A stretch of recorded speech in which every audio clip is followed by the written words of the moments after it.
जय श्री कृष्णा। राधे राधे।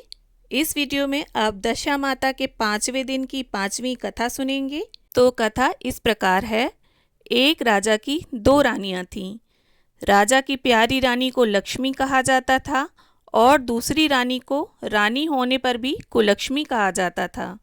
एक दिन लक्ष्मी रानी क्रोधित होकर लकड़ी का पटाले मलिन कपड़े पहनकर कोप भवन में जा लेटी। राजा ने लक्ष्मी से पूछा, तुम कोप भवन में क्यों पड़ी हो? तुम क्या चाहती हो?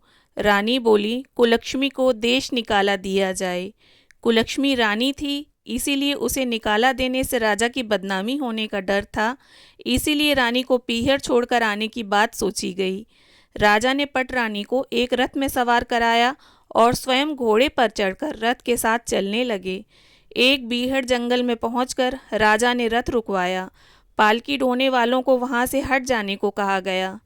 राजा रानी को उस जंगल में छोड़कर घोड़े पर सवार होकर अपने महल में आ गया। कुलक्ष्मी को बाट जोहते सारी रात बीत गई। रानी को प्यास लगी, वह रथ से उतरकर पानी की तलाश में चल दी। रानी ने आसपास पानी खोजा, परंतु उसे कोई जलाशय नहीं दिखाई दिया। रानी ने एक सारस के जोड़े को एक तरफ जाते देखा। रानी कुलक्ष्मी सारस के जोड़े के पीछे चल दी। चलते चलते वह एक नदी के किनारे पहुंच गईं। रानी ने शौच आदि से निवृत्त होकर उसी नदी में स्नान किया और जल पीकर अपनी प्यास बुझाई। उस समय कुछ अन्य स्त्रियां भी स्नान कर रही थीं। स्नान करने के बाद उन स्त्रियों ने दशा माता का डोरा लिया। उनके पास एक डोरा बच गया। उन्होंने रानी से डोरा लेने का अनुरोध किया। रानी डोरा लेकर अपने रथ पर आकर बैठ गईं। दशा माता ने रानी की परीक्षा लेने के लिए एक बुढ़िया का वेश धरकर उसके रथ के पास आईं।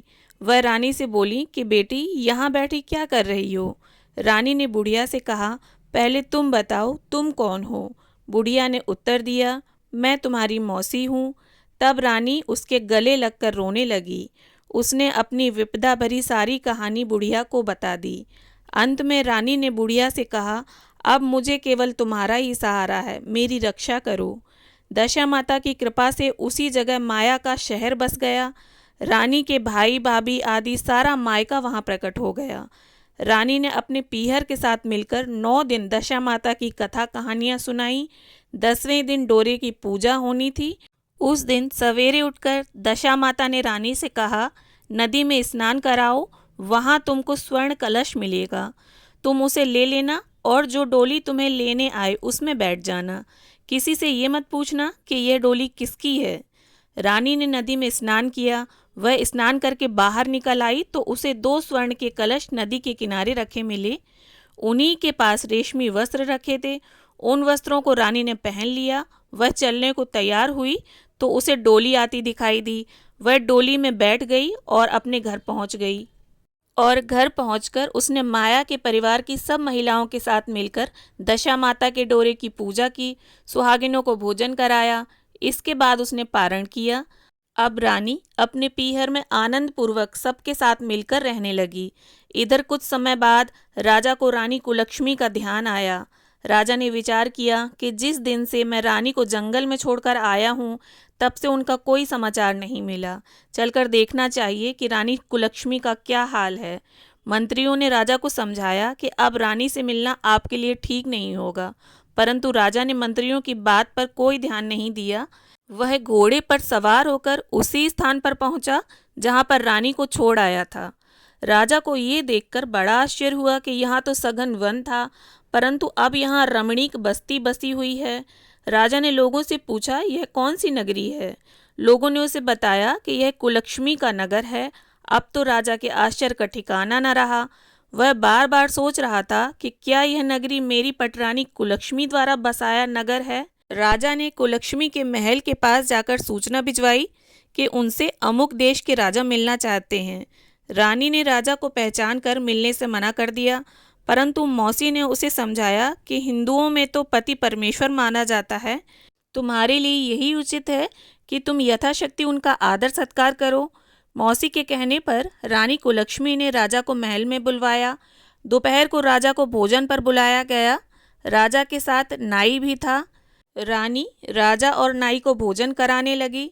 पहली बार रानी ने नाई की पत्तल पर भोजन परोसा तो नाई ने रानी के पैर पर एक छींटा लगाया। रानी इस भेद को नहीं समझ सकी कि नाई ने उसके पैर पर रायते का छींटा क्यों मारा। रानी दूसरी बार पोशाक बदलकर फिर आई। राजा मन में सोचने लगा कि यहाँ तो बहुत सी रानियां हैं, सबकी शक्ल एक जैसी है, मैं अपनी रानी को कैसे पहचानूंगा। डेरे पर आकर राजा ने नाई से कहा, यहाँ तो कई रानियां हैं, मैं अपनी रानी को कैसे पहचानूं। नाई बड़ा चतुर था, वह बोला, रानी तो एक ही हैं, परंतु वह पोशाक बदल बदल कर हमारे सामने आ रही हैं। राजा ने नाई से पूछा, तुझे कैसे पता चला कि रानी एक ही हैं। नाई बोला कि मैंने उनके पैर पर रायते का छींटा मारा था। वह 3 बार कपड़े बदलकर हमारे सामने आई, परंतु वह छींटा उनके पैर पर तीनों बार लगा था। अगले दिन रानी ने राजा को अपने महल में बुलाया और राजा को बिठाकर खाने के लिए पान का बीड़ा दिया। पान खाकर राजा पलंग पर लेट गया और रानी उसके पैर दबाने लगी। राजा ने रानी से अपने किए के लिए क्षमा मांगी और रानी को अपनी राजधानी में चलने को कहा। रानी ने कहा, आप मुझे किस मुँह से चलने के लिए कह रहे हो?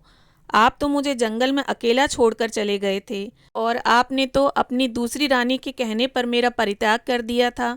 यह तो मेरी मौसी का किया हुआ है, उसी के कारण यह सब वैभव मुझे प्राप्त हुआ है, वरना आप तो मेरा सर्वनाश कर चुके थे।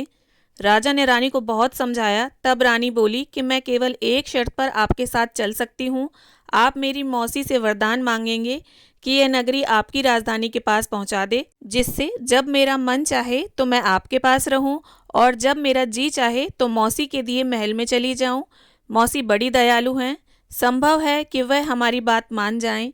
राजा ने दशा माता मौसी से प्रार्थना की। मौसी ने राजा की बात मानकर दोनों शहरों को पास पास स्थापित किया, मानो एक दूसरे के ही भाग हों। राजा ने दशा माता की कृपा का फल जानकर शहर में यह ढिंडोरा पिटवा दिया कि उसकी प्रजा दशा माता की पूजा किया करे। भगवती दशा माता ने जिस प्रकार कुलक्ष्मी पर दया करी, वैसे ही सब जनों पर दया करना। जो तुम्हारी कथा पढ़े सुने हुंकारा भरे, उन सभी की दशा अच्छी करना। जय हो दशा मैया।